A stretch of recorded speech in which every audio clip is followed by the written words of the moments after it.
Es muy interesante para tener en consideración respecto a las mesas de negociaciones dos aspectos fundamentales. ¿Cuál es una derrota peor o mejor para presentar delante de la prensa internamente en los Estados Unidos sobre la situación actual en Irán? A lo que me refiero es lo siguiente: terminar el conflicto a través de un acuerdo de caballeros en una mesa de negociación mediadas y con la garantía de Pakistán y de la República Popular China, como la que se están llevando a cabo actualmente en Islamabad, o acaso ir a una aventura militar que va a ser un desastre militar desde todo el aspecto en una intervención terrestre para tomar qué cosas, cuáles objetivos, cuántos se pueden mantener dichos objetivos, cuáles serían los logros que podría tener Estados Unidos con las imágenes de los aviones llegando con ataúdes con las banderas de Estados Unidos de manera masiva. Recordemos algunos detalles para tener en consideración. Irán es un país fortaleza. Geográficamente es inexpugnable. La dignidad del pueblo iraní a lo largo de estos más de 40 días de conflicto creo que ha quedado más que demostrado, estando de manera contundente en las calles, de manera masiva, los reclutamientos masivos. No únicamente estamos hablando de las Fuerzas Armadas iraníes del cuartel Hatam al-Villa, no estamos hablando del Cuerpo de Guardianes de la Revolución Islámica. Muchos de los análisis olvidan mencionar las milicias Basij, que es la columna vertebral de las fuerzas iraníes terrestres, que pueden movilizar 1 millón, 2 millones, 8 millones de unidades sin ningún tipo de problema. Estamos ignorando también dentro de todos los análisis los continuos intercambios de inteligencia, que son las acusaciones continuas que hace Estados Unidos respecto a cómo China, a través tanto de la inteligencia artificial como también a través de tecnología satelital, envía información constante a las fuerzas iraníes. Hay una subestimación total respecto a la capacidad de producción misilística iraní. Hay una gran subestimación también respecto a, bueno, una denuncia que en las últimas horas respecto a aviones chinos que estarían transportando más sistemas antiaéreos, los cuales fueron la arma que en la última semana dio vuelta a la tortilla. Sí, Remy. No, que justo ahora, mientras tú dices esto, ya la gente de Irán ha tomado fotos que los aviones de transporte de carga C-130 que tiene Irán, que Irán también tiene C-130,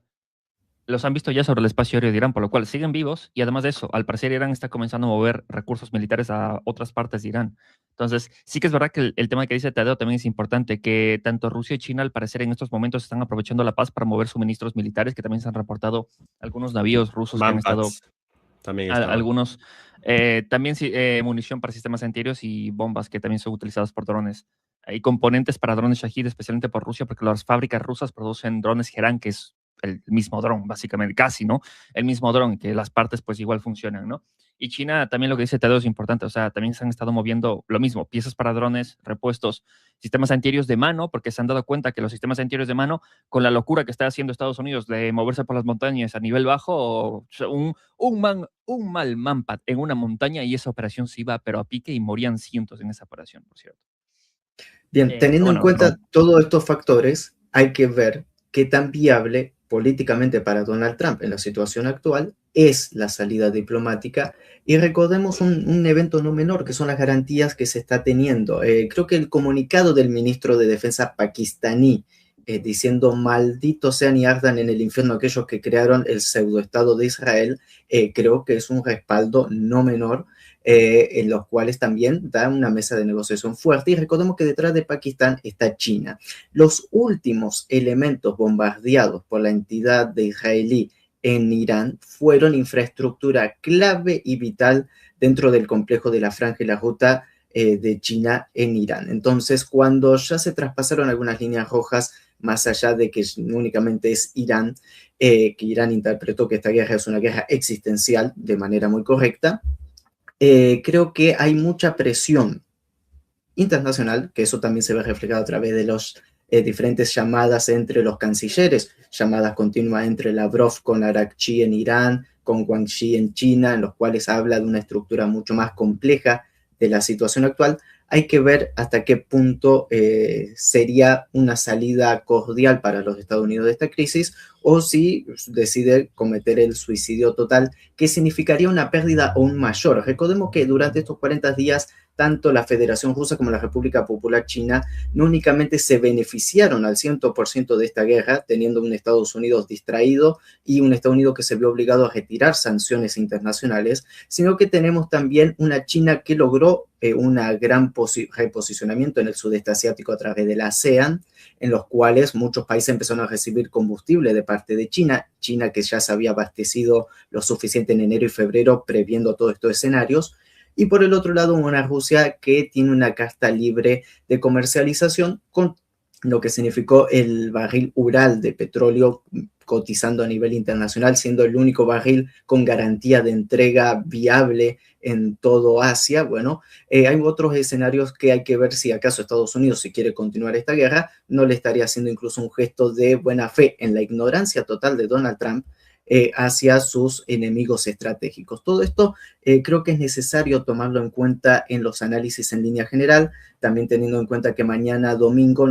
comienza el juicio a Netanyahu, si es que no se reposterga nuevamente. Por eso también la desesperación de la entidad israelí de mantener vivo todo el conflicto, porque es el respirador artificial que mantiene vivo a Netanyahu, ya condenado por corrupción, él y su esposa Sara en la entidad y toda su camarilla, que si analizamos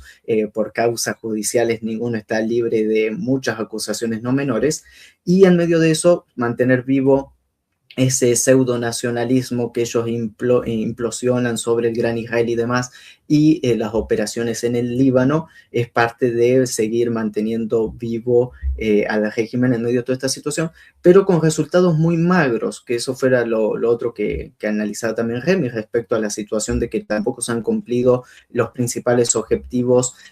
planteados por Israel en el Líbano, toda la ribera sur del río Litani, la gran resistencia de un Hezbollah que todos daban por muerto, lo cual es muy interesante también porque la propaganda israelí hablaba de que el Hezbollah con la muerte de Hassan Nasrallah había quedado exterminado, pero la seguidilla de errores estratégicos que se han cometido, incluso con el ataque continuo en contra de aldeas cristianas, internamente en la configuración política del Líbano se vuelve a sostener, y hay una crisis interna también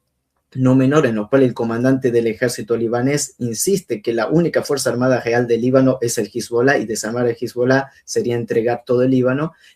Todas esas cuestiones también conviven en medio de estos escenarios que, según siempre está unido y va de la mano lo geopolítico y lo geoestratégico junto con el escenario del teatro de operaciones militares. Y hay un punto extra que mucho no se analiza y que en realidad hay que tenerlo en la parte fundamental, es que Irán jamás jugó todas las cartas delante de este conflicto. Más allá de los actores proxy, dígase Hezbollah, dígase las milicias de movilización popular en Irak, los cuales son muy fuertes,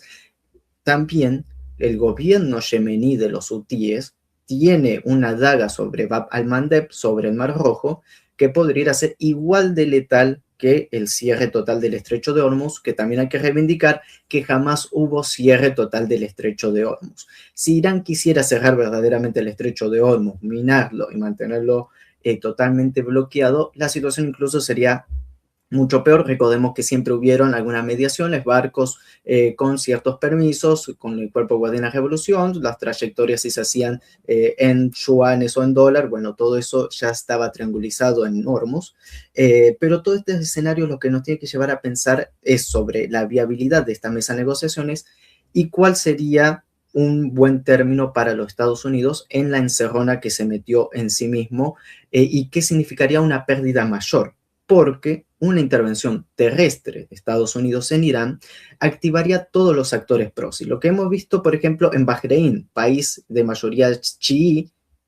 bajo un régimen suní, eso puede cambiar geográficamente. Kuwait puede colapsar.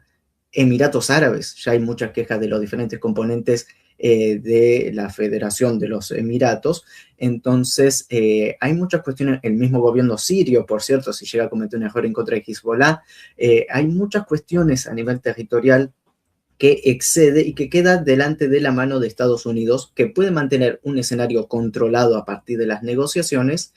o puede jugársela a todo por el todo y también, bueno, adherirse a las consecuencias que se tiene. Lo que hay que dejar en claro es eso respecto a la mesa de negociación y por el otro lado que Irán no está sola en el escenario actual, eso creo que también ha quedado claro en lo largo de estos 40 días y que en un planteamiento bien hecho de una guerra de desgaste, quien está bien preparado para seguir resistiendo es Irán y bueno, hay que medir hasta qué punto el alto mando del Pentágono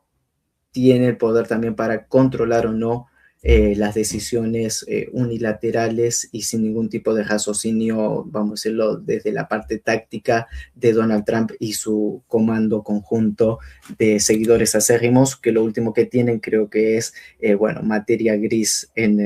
el cráneo. Guardan otra cosa. Hay 4 puntos principales a modo de resumen respecto a lo que estaban compartiendo. En primer lugar, algo que mencionaba nuestro querido Carlos Mamani respecto a el sostén de la potencia hegemónica de Estados Unidos. Recordemos, después de Bretton Woods ya no existe el factor oro, pasa a ser el petrodólar sostenido a través de los pseudoestados de las monarquías del Golfo Pérsico. Recordemos, naciones sacadas de la galera de la noche a la mañana, a un jeque le dijo, bueno, ahora vos vas a ser rey, nosotros te armamos el Estado, el mantenimiento, armas, bueno, todo lo que necesites de seguridad, mientras el petróleo se comercia en dólar únicamente con nosotros y demás. Bueno, eso actualmente está en riesgo y no lo digo yo, lo dijo Mohammed bin Salman, el príncipe heredero de Arabia Saudí, quien amagó con 2 cuestiones muy interesantes. La primera acción de desdolarización del petróleo se dio con esa iniciativa de Arabia Saudí de si estoy en el BRICS o no, lo cual lo dejó ahí en un gris. Y la otra fue que después, el año pasado, creo que si mal me acuerdo, cuando empezó a decir de que ya no necesariamente el petróleo saudí se va a comercializar en dólar americano, sino también en yuanes chinos, lo cual marcó también una agenda muy complicada. Ahora bien, tenemos a un Mohammed bin Salman, que si uno repasa la historia, cómo llega al trono de Arabia Saudí, recordemos que era una de las familias más despreciadas dentro de la línea real saudí, y que Donald Trump en su discurso hace menos de una semana le haya dicho, me besa el trasero prácticamente, a una persona como Mohammed bin Salman, que ya sabemos también lo que sucedió en Turquía con el agente de la CIA Khashoggi y todo lo que eso conlleva. Bueno, los saudíes pueden reaccionar de manera formal, informal, quedarse callado y demás, pero insultar a Bin Salman insultará a todo el país y con lo que es el carácter de Bin Salman. Entonces, esos son algunos puntos para tener en cuenta. Después, respecto a los otros actores, yo creo que hay una gran descomposición interna en Emiratos Árabes. Ya lo vimos con el retroceso que hizo en Yemen, ya lo vimos con el retroceso que hizo en Sudán, donde Arabia Saudí le puso los puntos sobre la IES a Emiratos. Entonces, ahí hay una composición bastante interesante respecto a hasta qué punto los mismos actores regionales están dispuestos a tolerar todavía la influencia de Estados Unidos, que no le ha garantizado absolutamente nada más que las imposiciones de los acuerdos de Abraham. Entonces, no garantizan seguridad, te garantizan tener a tu población en contra, pone en riesgo la estabilidad de los regímenes políticos. Bueno, vamos a negociar con los actores ganadores y por eso también el auge tanto de Rusia y China, incluso la paz entre Arabia Saudí y Irán, mediado por China, creo que va también en línea con lo que decía José Julio respecto a si vamos a estar delante de una paz iránica o una paz asiática, y creo que en torno a eso también el auge de China, que este es el segundo punto, en la región con la Organización de Cooperación de Shanghái, respecto a temas securitarios en los cuales Irán es parte y con una ampliación hacia el resto de Asia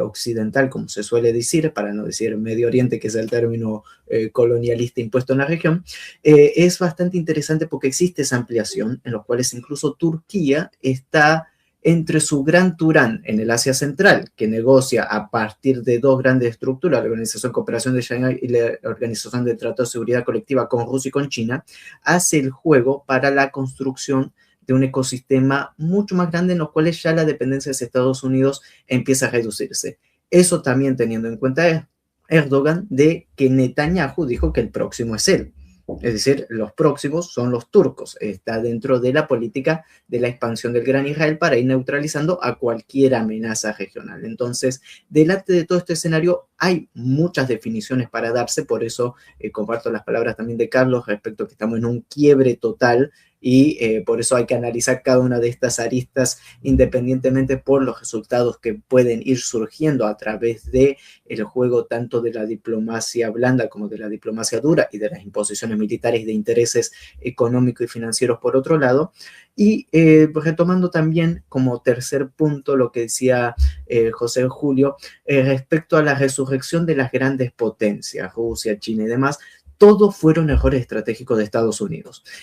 Cuando Estados Unidos estaba en su prime, como dicen ahora la juventud en los diferentes países, en vez de asentar cabeza y de hacer una planificación inteligente de lo que había logrado con suerte en algunos factores, más por errores del otro que por bienes jugadas propias, decide despilfarrar todo, decide descentralizar todo a través del sistema neoliberal, a través de lo que ellos llamaban, bueno, manufactura barata. Empiezan a invertir grandes capitales en China, en India, en el sudeste asiático, y terminaron sin tener en cuenta que esos países iban a desarrollar un pensamiento nacional propio, que es lo que tenemos al final ahora. Es decir, la humillación a la cual sometieron al enemigo, ahora se le ha revertido al 100% con un espíritu, vamos a decirlo, nacionalista en algunas regiones, aunque muchos distan todavía de lo que fueron antes. Por ejemplo, la Federación Rusa todavía tiene que tomar muchas definiciones al respecto sobre su modelo nacional, comprendiendo la realidad estructural actual. Yo creo que en la profundidad del gobierno se entiende absolutamente todo. Lógicamente todavía falta esa línea delgada de bajar línea de pensamiento hacia el pueblo en línea general y hacia algunas estructuras de gobierno que todavía están medias dispersas y aisladas. Pero hay una nueva reconfiguración global, lo cual nos habla sobre cómo esta guerra en Irán, en el Golfo Pérsico, terminó de acelerar absolutamente todas las construcciones y el evolucionar internacional. Y como último punto, respecto, y tal vez retomando un poco de lo que está sucediendo actualmente en Islamabad, cuando hablamos de esta negociación, que es el día de hoy, si tienen suerte y hay algunos puntos de acuerdo, se expandirá para mañana, y después vamos a ver si se cumplen o no los acuerdos en las próximas 2 semanas. Cualquier proceso de negociación va a llevar meses, si no años, en los cuales vamos a tener de manera continua esta tensión. Estados Unidos, la entidad sionista, van a tocar un punto, a ver cómo se reacciona acá, tocamos otro punto, a ver cómo se reacciona, vamos a decirlo, una medición gradual de cuáles van a ser las actitudes iraníes y de la actitud tanto del eje de la resistencia y de también los aliados exteriores. Creo que va a haber también esta clásica intento de torpedear cualquier tipo de resolución diplomática del conflicto, que de igual manera a esta altura ya no va a ser diplomática debido a todos los conjuntos de normativa que se va a tener, pero cuando hablamos de negociaciones, lo último que queremos que entienda nuestra querida audiencia es que estemos hablando de que, bueno, se va a firmar un papel y se va a resolver todo de la noche a la mañana, sino que estamos delante de procesos largos. Al igual que la descomposición y la pérdida de la hegemonía de Estados Unidos es un proceso muy largo e histórico, y lo estamos presenciando día y noche, creo que también todas las mesas de negociaciones, los acuerdos y la reconfiguración regional y global a partir de este conflicto, estamos recién en los primeros pasos, entonces todavía estamos delante de un evolucionar muy interesante y, como dirían los chinos, nos tocan vivir tiempos interesantes.